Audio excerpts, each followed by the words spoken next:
Hello guys, నా పేరు మైత్రి Venkata. My channel ప్రకారం మన ఛానల్ సబ్స్క్రైబ్ చేసుకోకపోతే ఇప్పుడే సబ్స్క్రైబ్ చేసుకోండి. పక్కన బెల్ ఐకాన్ ఆల్లో పెట్టుకోండి. నా ఫర్దర్ వీడియోస్ మిస్ అవ్వకుండా చూడొచ్చు. చాలా మంది చూస్తున్నారు కానీ సబ్స్క్రైబ్ చేసుకోవట్లేదు. So please try to subscribe, click the bell icon also. Hello guys, మీరు ఇప్పుడు సంపాదిస్తున్న దానికంటే ఎక్స్ట్రా ఇన్కమ్ని సంపాదించాలనుకుంటున్నారా? అయితే మీకున్న బెస్ట్ ఆప్షన్ స్టాక్ మార్కెట్లో ఇన్వెస్ట్ చేయడం. స్టాక్ మార్కెట్లో రైట్ నాలెడ్జ్తో ఇన్వెస్ట్ చేసినట్టయితే చాలా పెద్ద మొత్తంలో డబ్బులు సంపాదించవచ్చు. అయితే స్టాక్ మార్కెట్లో ఇన్వెస్ట్ చేయాలంటే మీకు ఖచ్చితంగా ఒక డీమాట్ అకౌంట్ కావాలి. డీమాట్ అకౌంట్ ఇవ్వడానికి ఇండియాలో చాలా కంపెనీస్ ఉన్నప్పటికీ కూడా Upstox is the one of the best company. నేను కింద డిస్క్రిప్షన్లో ఇచ్చిన లింక్ మీద క్లిక్ చేసి కనుక మీరు అప్స్టాక్స్లో డీమాట్ అకౌంట్ ఓపెన్ చేసుకున్నట్టయితే మీరు ఫ్రీగా డీమాట్ అకౌంట్ ఓపెన్ చేసుకోవచ్చు. ఇప్పుడే ఆ లింక్ మీద క్లిక్ చేసి అప్స్టాక్స్లో ఫ్రీగా డీమాట్ అకౌంట్ ఓపెన్ చేసుకోండి. మీ యొక్క స్టాక్ మార్కెట్ ఇన్వెస్ట్మెంట్ జర్నీని స్టార్ట్ చేయండి. ఇందులో లాభాలు ఉంటాయి, నష్టాలు ఉంటాయి, గమనించగలరు.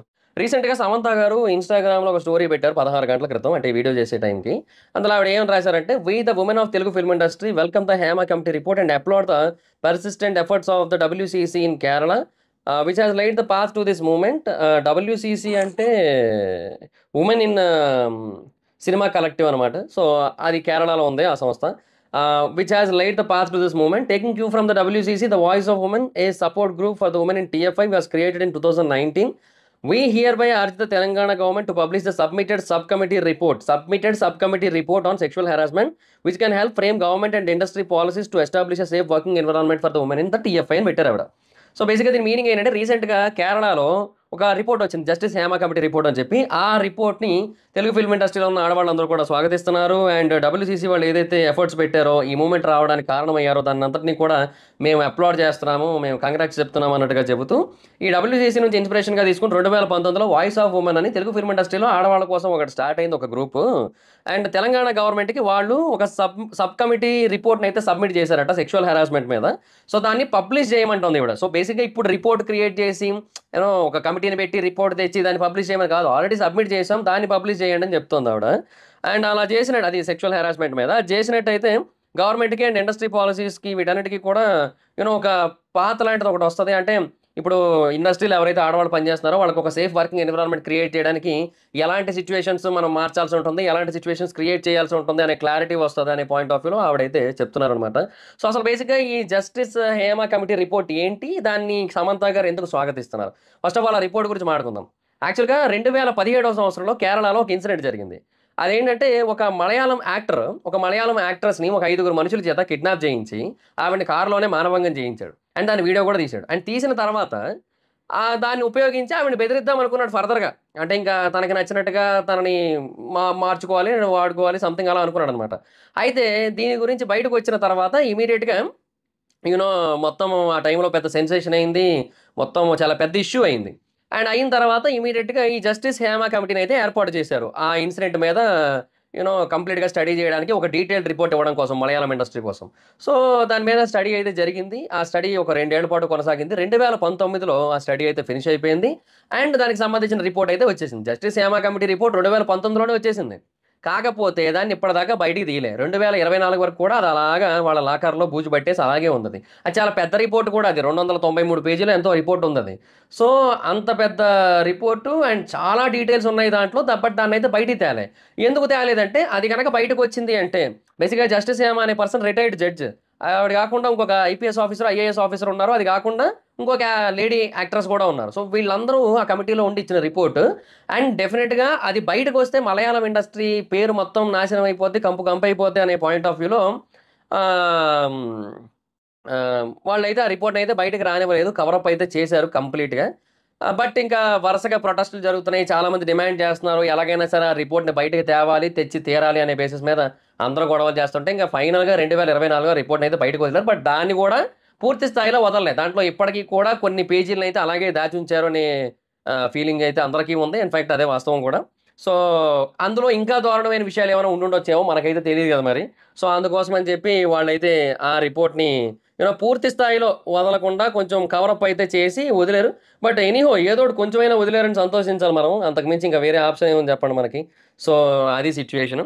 అయితే ఆ రిపోర్ట్లో ఉన్న డీటెయిల్స్ ఏంటి అంటే, ఒకటి హెరాస్మెంట్. అంటే ఇప్పుడు బేసిక్గా ఎవరైతే ఇండస్ట్రీలో ఆడవాళ్ళు ఉంటారో వాళ్ళందరినీ కూడా, ఒకవేళ నీకు అవకాశాలు కావాలి అంటే నువ్వు ఇంకా నాతో ఉండాల్సిందే, నాతో పడుకోవాల్సిందే అన్నట్టుగా అది నడుస్తోంది. అది బేసిక్గా ప్రతి చోట ఉన్నది అనే పాయింట్ అయితే ఉంది. మన తెలుగు ఇండస్ట్రీలో కూడా ఇది ఉన్నది అని చెప్పి చానాళ్ళ క్రితం ఒక పెద్ద పంచాయతీ అయింది, మనకందరికీ తెలిసిందే.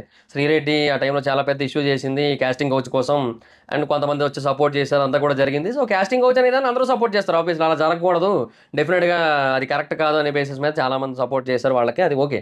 అయితే ఇప్పుడు అక్కడ కూడా జరుగుతుంది అనమాట. అంటే అది ఎప్పటి నుంచో ఉందని చెప్పి ఆ రిపోర్ట్లో అయితే మెన్షన్ చేశారనమాట.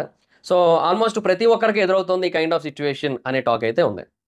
తర్వాత రెండోది ఏంటి అంటే బేసిక్ ఫెసిలిటీస్ కూడా లేకపోవడం. ఇప్పుడు బేసిక్‌గా హీరోలకైనా లేదంటే పెద్ద పెద్ద స్టార్స్ ఎవరైతే ఉంటారో వాళ్ళకి ఓకే గానీ, అదర్ దాన్ ఎవరైతే సపోర్టింగ్ యాక్టర్స్ ఉంటారో వాళ్ళలో లేడీస్‌కి కనీస ఫెసిలిటీస్‌ని కూడా ప్రొవైడ్ చేయరంట. అంటే ఇప్పుడు ఫర్ ఎగ్జాంపుల్ అవుట్‌డోర్ షూటింగ్స్ అవుతుంటాయి. అవుట్‌డోర్ షూటింగ్‌లు అయినప్పుడు అక్కడ ఖచ్చితంగా ఒక క్యారవాన్ కావాల్సి ఉంటది. ఎందుకు కావాలి? ఇప్పుడు వాష్‌రూమ్స్‌కెళ్ళాలి. ఇప్పుడు అబ్బాయిలు కూడా బయట ఎళ్ళకూడదు. ప్రకృతిని చెడగొట్టకూడదు. కాకపోతే ఇంక అబ్బాయిలకి చాలా మందికి అలవాటే. ఇంకా ప్రకృతిలోనే కానిస్తూ ఉంటారు. దాంట్లోనే ఎంజాయ్‌మెంట్ ఉందనుకుంటారు, అది వేరే విషయం. అయితే సో, అది అబ్బాయిల సంగతి పక్కన పెడితే అట్‌లీస్ట్ అమ్మాయిలకైనా సరే, లేడీస్‌కైనా సరే ఒక ఒక క్లోజ్డ్ వాష్‌రూమ్ అయితే కావాలి. ఒక ప్రైవేట్ స్పేస్ అయితే కావాలి వాష్‌రూమ్‌కి. సో, వాళ్ళకి ఆ ఫెసిలిటీలు కూడా ఉండవంట అక్కడ. ఒక ఔట్‌డోర్ షూట్లు లాంటివి ఏమైనా అయినా కూడా. వాళ్ళు ఇండోర్ షూట్‌లు అయితే ఇంక అది కామన్ అది. ఎలాగా ఇప్పుడు ఏదైనా స్టూడియోలో షూటింగ్ అయిందనుకోండి, స్టూడియో వాష్‌రూమ్స్ ఉంటాయి కదా! సో, వాటినైనా వాడుకుంటారు. ఒకవేళ వీడు ప్రొవైడ్ చేయకపోయినా కూడా. బట్ అవుట్‌డోర్‌లో అది కూడా కుదరదు కదా! బట్ అవుట్‌డోర్‌లో అయినా సరే ఇంక వేరే ఆప్షన్ లేక ఇంకా చెట్లెనకాల లేదంటే ఎవరికీ కనబడకుండా చూసుకుంటూ అట్లాగే అంట. సో, దీని గురించి ఆ రిపోర్ట్‌లో మెన్షన్ చేశారు. ఇదే కాదు, ఇంకా చాలా విషయాలున్నాయి. అంటే లేడీస్ రిలేటెడ్‌గా ఇప్పుడు అక్కడ యూ నో సరిగ్గా ప్రిఫరెన్స్ ఇవ్వకపోవడం, తర్వాత రెమ్యునరేషన్స్ అన్నీ ఉంటాయి కదా! ఇంక వాటన్నిటి కోసం కూడా అలా మెన్షన్ చేశారు. బట్ ఇవే మెయిన్ పాయింట్స్ అనమాట. సో, ఇది ఇక్కడ కన్సిడరబుల్ థింగ్స్. సో, ఈ రిపోర్ట్ చూసిన తర్వాత ఆబ్వియస్‌లీ ఫస్ట్ పాయింట్ అందరిని ట్రిగ్గర్ చేస్తది. సో, అదే జరిగిందిక్కడ. సో, సమంత గారు కూడా దానికోసమే రియాక్ట్ అయ్యారు.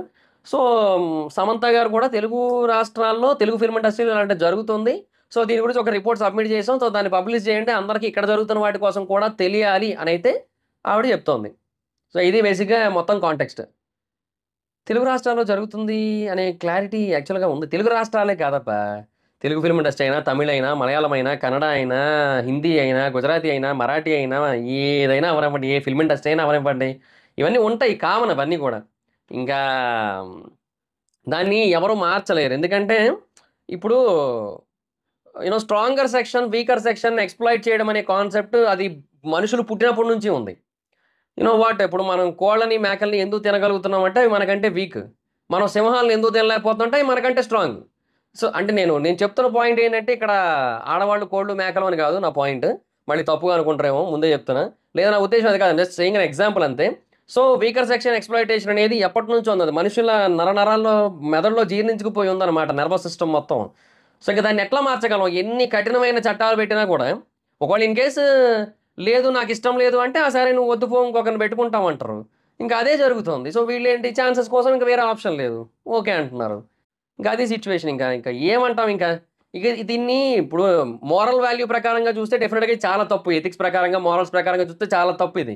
బట్ ప్రాక్టికల్‌గా ఆలోచిస్తే ఇంకా అది వాడి పర్స్పెక్టివ్ అది. ఇంకా మనం దానికి దానికి మనం ఏమనగలం? ఏం మార్చగలం అది? ఇది చాలా పెద్ద తప్పు. కానీ ఇది లీగల్‌గా జరిగేది. దీన్ని ఎవరో కంప్లెయింట్ ఇచ్చినా గూడా దాన్నెవరు పెద్దగా మార్చలేరు గూడా. కంప్లెయింట్ ఇచ్చినా గూడా మహా అయితే ఆ పర్సన్‌కి ఏదో శిక్ష పడినా కూడా తర్వాత వేరే వాళ్ళు మారిపోతారనుకుంటే తప్పది. మారదది. అది అలా ఉండిపోయిందది. ఆ ఎక్స్‌ప్లాయిటేషన్ అనేది ఇంకా అలా ఉంటనే ఉంటది. సో, ఇది నా పర్స్పెక్టివ్. బట్ డెఫినిట్‌గా ఎక్కడ తప్పులు జరుగుతున్నాయి, ఎవరి దగ్గర తప్పులు జరుగుతున్నాయని తెలిస్తే అట్‌లీస్ట్ వాళ్ళలో కొంతమందైనా మారే ఛాన్స్ అయితే ఉంది. సో, డెఫినిట్‌గా ఆ రిపోర్ట్ అయితే రావాలి. ఆ రిపోర్ట్ బయటకొచ్చినట్టయితే అప్పుడు యూ నో కొంతమందైనా మారే ఛాన్స్ అయితే ఉంటది. ఓకే. ఇలాంటి ప్రాబ్లమ్స్ అవుతాయి మనకు గూడా అని జెప్పి. ఇప్పుడు అక్కడ అమ్మ అని ఒకటుంటది. Artist of Malayalam movie association of Malayalam movie artist okay. So, అదొకటుంది. దానికి 17 మంది మెంబర్స్ ఉంటారు. ఆళ్ళందరూ కూడా రాజీనామా చేసి ఆ సంస్థను డిసాల్వ్ చేసేసారు. దానికి అధ్యక్షుడు అప్పుడు బేసిక్‌గా మోహన్ లాల్ గారు. ఈ రిపోర్ట్ వచ్చిన తర్వాత ఆయన రాజీనామా చేశారు. ఎందుకంటే వాళ్ళలో కొంతమంది మీద కూడా అలిగేషన్స్ అయితే ఉన్నాయన్నమాట. సో, అది పాయింట్ ఇక్కడ. సో, లెట్స్ సీ మరింక చూద్దాం ఏం చేస్తారో మనకి తెలంగాణ గవర్నమెంట్. సో, మరి ఈ టోటల్ ఇన్సిడెంట్ మీద మీ ఒపీనియన్ ఏంటనేది కింద కామెంట్ సెక్షన్‌లో తెలియజేయండి. So, thoughts it guys, this is the video. ఈ వీడియో కనుక మీకు నచ్చినట్లయితే లైక్ చేయండి, వీడియో షేర్ చేయండి. ఇప్పటికైనా మన ఛానెల్‌ని సబ్స్క్రైబ్ చేసుకోకపోతే ఇప్పుడే సబ్స్క్రైబ్ చేసుకోండి. పక్కన బెల్ ఐకాన్ ఆల్‌లో పెట్టుకోండి. నా ఫర్దర్ వీడియోస్ మిస్ అవ్వకుండా చూడొచ్చు. చాలా మంది చూస్తున్నారు కానీ సబ్స్క్రైబ్ చేసుకోవట్లేదు. So, please try to subscribe, click the bell icon also. నా ఇన్‌స్టాగ్రామ్ ఐడీ జబర్దస్త్ మైత్రి అక్కడ కూడా వచ్చి ఫాలో అవ్వచ్చు. Thank you so much guys. By by. Next video. By.